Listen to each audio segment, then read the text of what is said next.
Welcome to our Lessons in Lockdown. These will be our midweek summer sessions as we have asked members at Elim Church Crawley to reflect on their lockdown experience, what they've learned, how they've grown, what the challenges have been, and how God has been with them in this season. So I pray that as people reflect on their experiences, that it'll be an encouragement to you, it will be a help to you, and it will enable you to continue to walk with Jesus. So I'm going to hand over to our Lesson in Lockdown for today.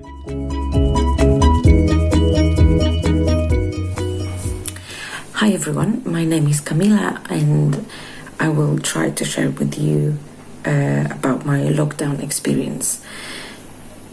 I've decided to record this video because I feel that I have nothing to say.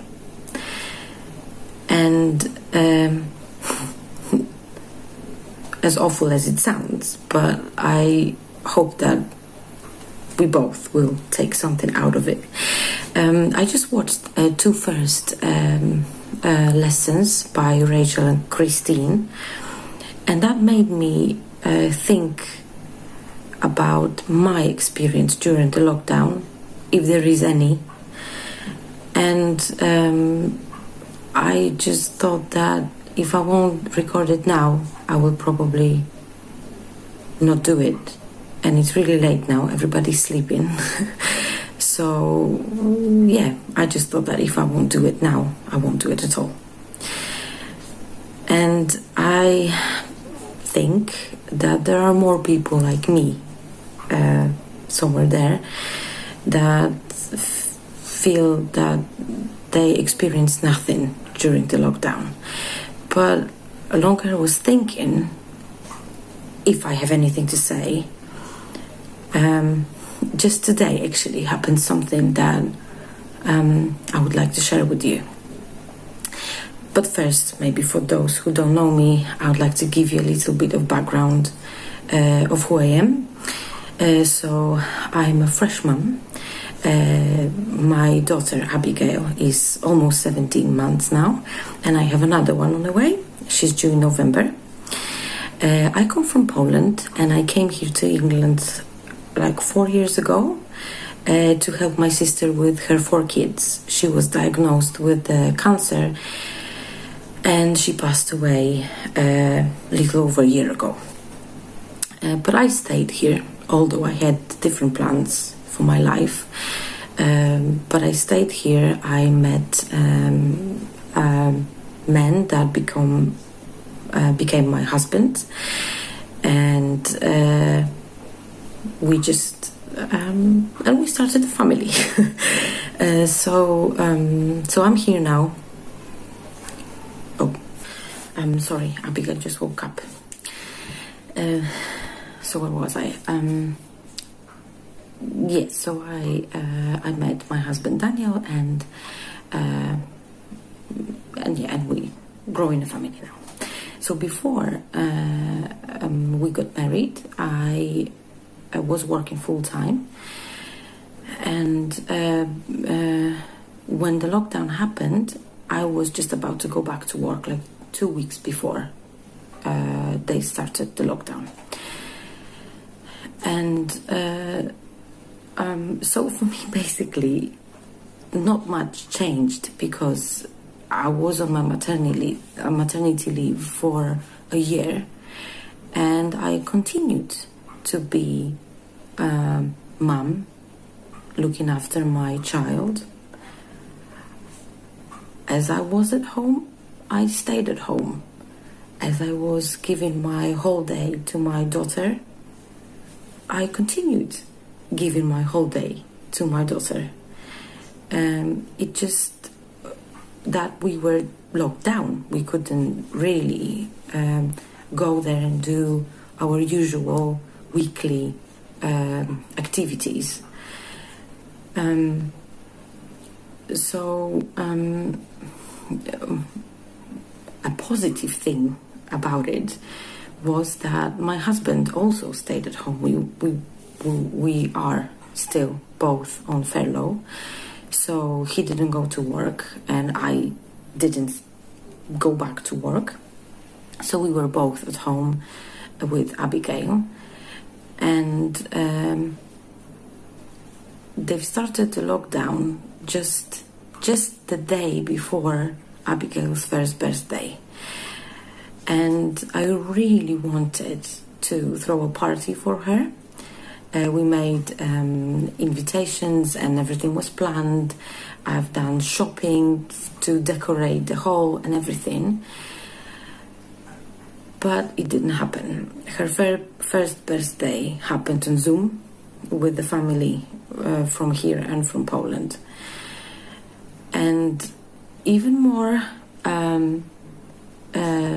few weeks before Abigail's birthday, I found out that I'm pregnant again.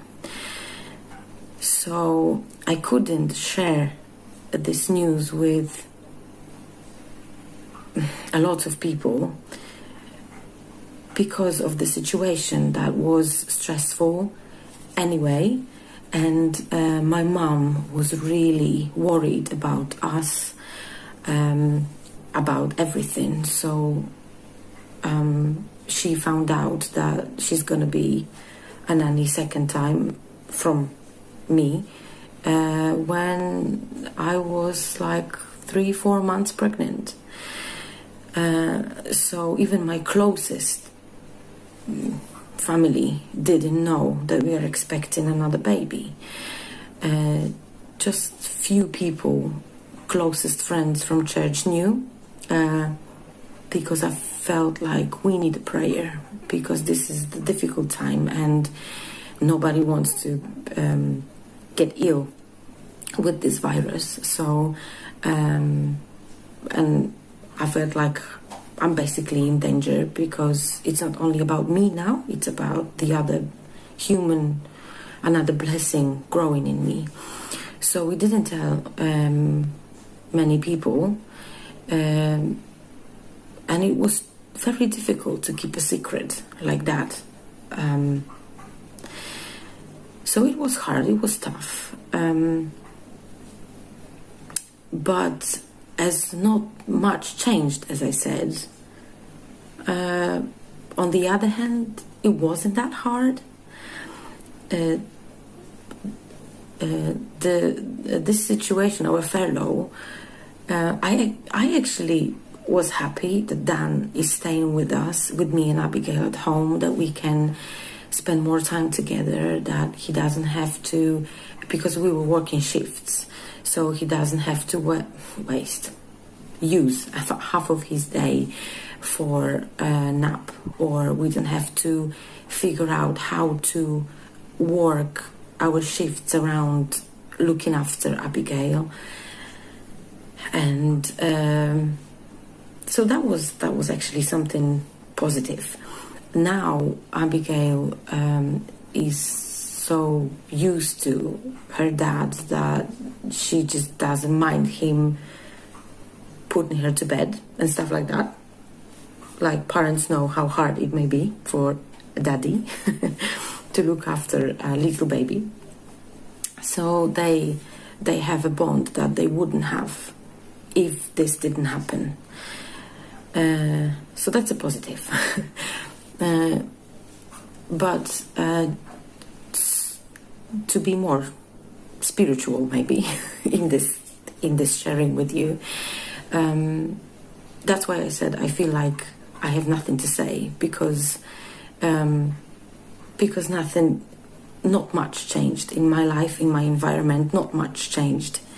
So if you're still here with me, now is the time for but. So, but a couple of weeks in lockdown, my friend shared a sermon with me, a sermon of some pastor from Hawaii, and he was talking about this time, how he finds it, how he understands this whole situation in the world, and that he really thinks that this COVID situation will finish with the rapture of a church. And that made me wonder, like, first of all, how can he know? He can just think, maybe, I don't know, wish that this will happen. But above that, I started thinking, okay, how can I be sure that I'm going to be taken? How can I be sure that I'm not going to be left here to experience those difficult times that God wants to spare for us, spare for the church? And I started thinking, if my relationship with Jesus, my relationship with God, my Father, is enough, is big enough, is strong enough, do I deserve for this? Or God will leave me to teach me something, to make me stronger? I don't know. And I shared that with my husband with tears in my eyes still. Kind of moves me, what I felt at that moment. And I said to him that I don't know if my faith is big enough, if my relationship with Jesus is enough. And I don't know, because maybe most of the parents experience that when your first child comes to the world, suddenly there's no time for reading the Bible, there's no time for prayer as much, or devotion, or just time that you can separate for God, because your whole attention and everything is going towards the baby. When Abigail was first born, when I was putting her to sleep in the evenings, I was praying and I was crying, thanking God for this little person I'm holding in my hands, for this blessing. But then she started being more interactive, more mobile, and it was just gone. I didn't have time to take my Bible, to pray, and not even time, but I was exhausted. So I was thinking in this moment that I just lost it. I lost my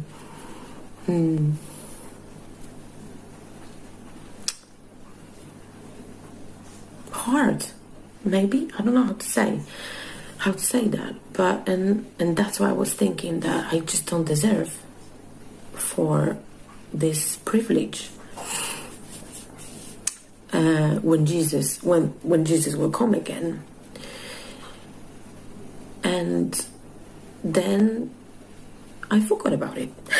I just forgot about it until today, when one of my closest friends from church visited me spontaneously, and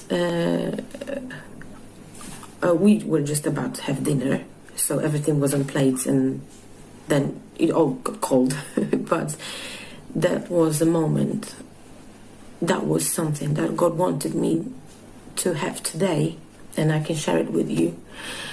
So if you, like me, feel that you wasted the time of lockdown, because nobody knew how long it's gonna take,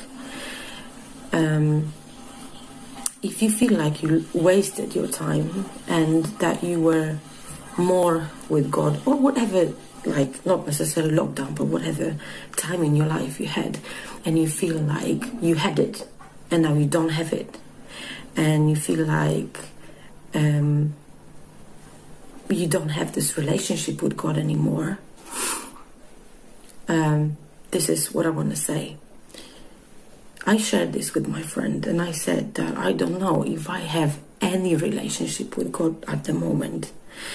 And she said that this is, of course, a lie, not to believe in this lie, because once you give your life to Jesus, it's His.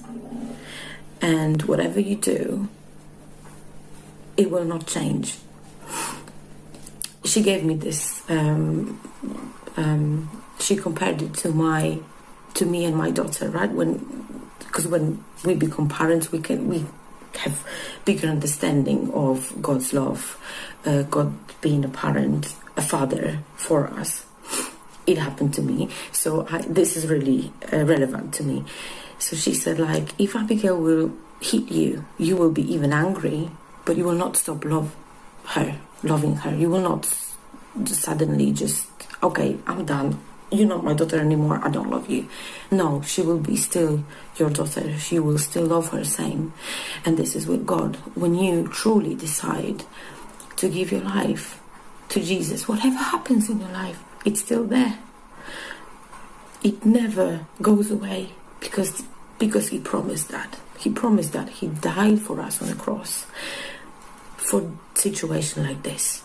He died for our doubts, for our weaknesses, for the time like this, that we don't know anymore where we are, that we don't know anymore who we are. He died for that. And He rose again, so we know that we have hope and we have life in Him. So this is what I wanted to share with you. We prayed.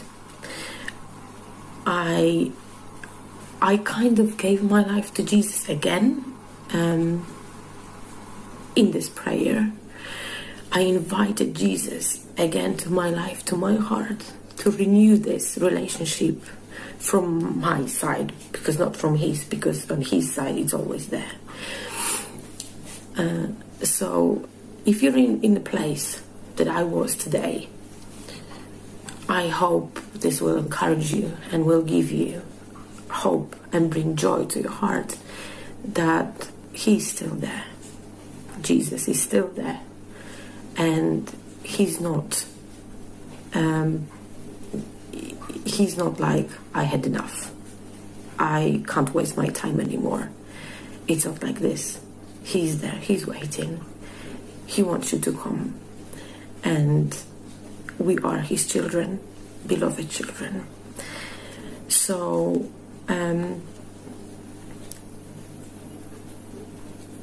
don't be in this place anymore. He loves you. He loves me even more than we can imagine. Yeah, so that's it. If I decide to release this video, I really hope that it will be encouraging. So have a good night or day, whenever you watch this, and God bless.